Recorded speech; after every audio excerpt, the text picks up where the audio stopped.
Is your TikTok account not getting the reach that you've been wanting to achieve? We at WHD have sort of gone from generating, I guess, some pretty modest views to more recently, well, not so recently, but we've been getting pretty good traction with our TikTok account, and Emma has had a very big part of making that happen.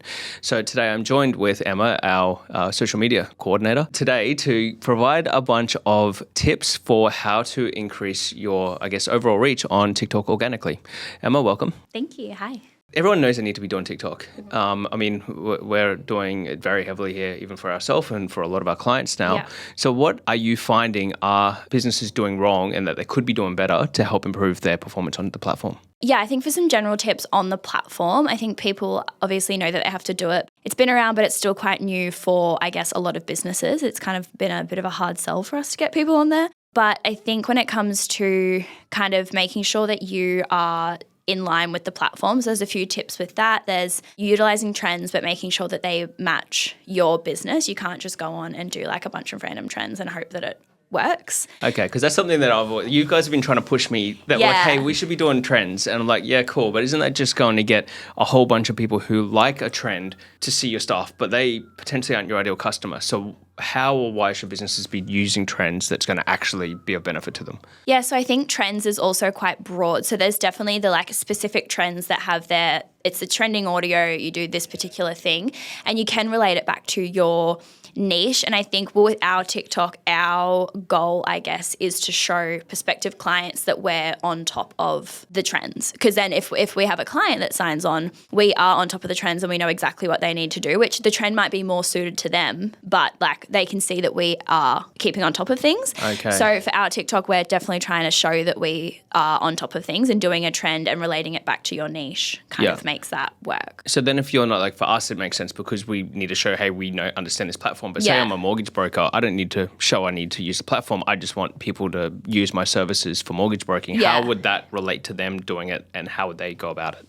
Well, trends again can be quite broad. So something that is trending at the moment is employee generated content, which is so in, but you have to be able to do it to relate for you. So for a mortgage broker, it's quite a personal thing that you're sharing with them. You're sharing your finances, you're talking about kind of your next steps in life. So to know who you're talking to, so doing employee generated content, which then you feel like you know the people who work in that office or that work in that business, it makes you feel more comfortable with them. And it also keeps, if a mortgage broker is consistently coming up in my For You page, and in the next 2 years I'm looking at buying a house, they'll be in the top of my mind, and they'll be subconsciously the first people I'll look at because I'm seeing them in my algorithm every couple of days. Okay, cool. So trends is something we want to be using, firstly to increase our reach, but we want to make sure that it's tailored for what people, I guess, want to see within that industry. Yeah. It's not just going to be, you're just not doing random shit that's going to be for a trend for the sake of a trend, but you want to relate it back so that it's relevant to your industry and your potential customers as well. Yeah, definitely. And we do a lot of workplace culture things on our TikTok. So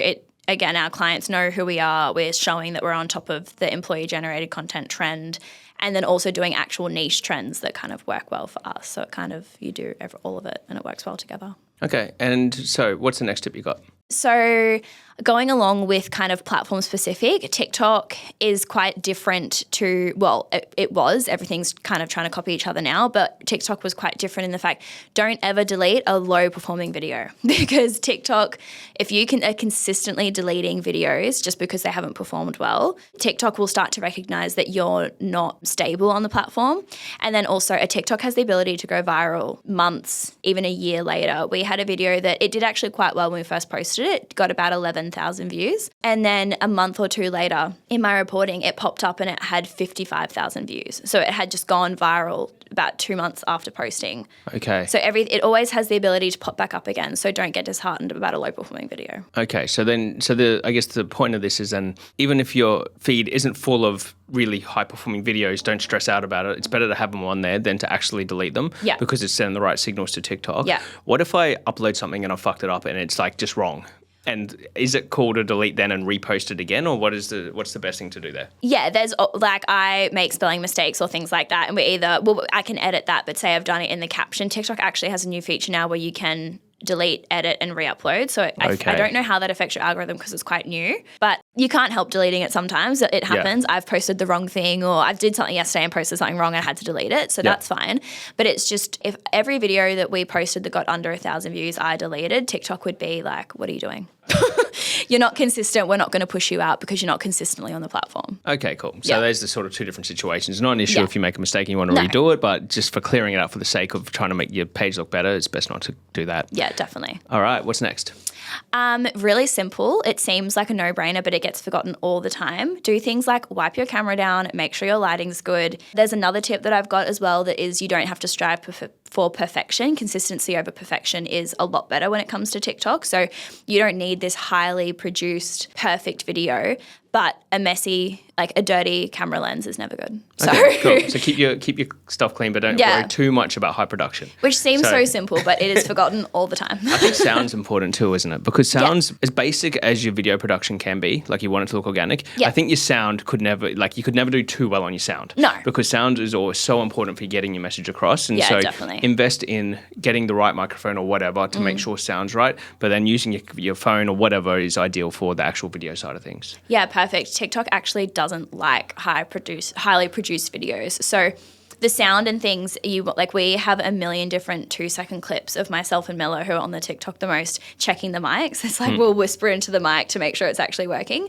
So you want to make sure all that quality is good. But yeah, anything really super highly produced is often not what is pushed out on TikTok because it's not native to the platform, which I guess kind of rolls into my next tip is using native everything. So we do our captions in the app, and it takes a bit longer, but we do our closed captions within the app.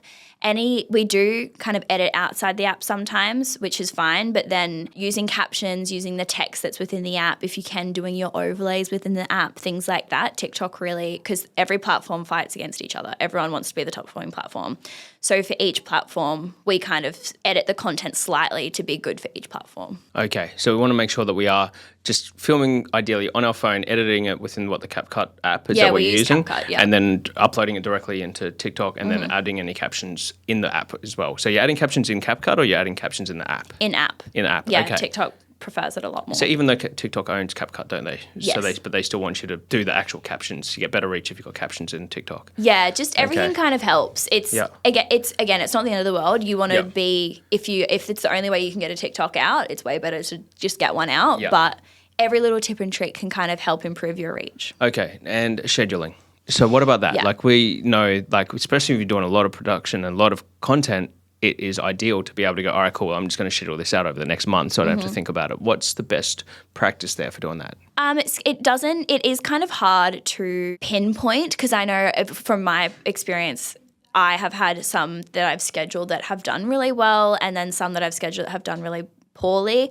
I think ultimately, if you can manually post, it's always just as a safety net of I know I manually posted, so I know scheduling isn't the issue. We manually post all our WHD TikToks. But at the same time, if you're not going to post it, if you're going to forget to manually post, if you're not going to be consistent with it, then scheduling and getting something out every day rather than forgetting to post is obviously better. Okay, cool. And can you schedule in the TikTok app? You can schedule within the app, which is kind of new. Used to be able to only do it on desktop. And then we have our third-party schedulers that we use for our meta schedules and things that you can use through TikTok.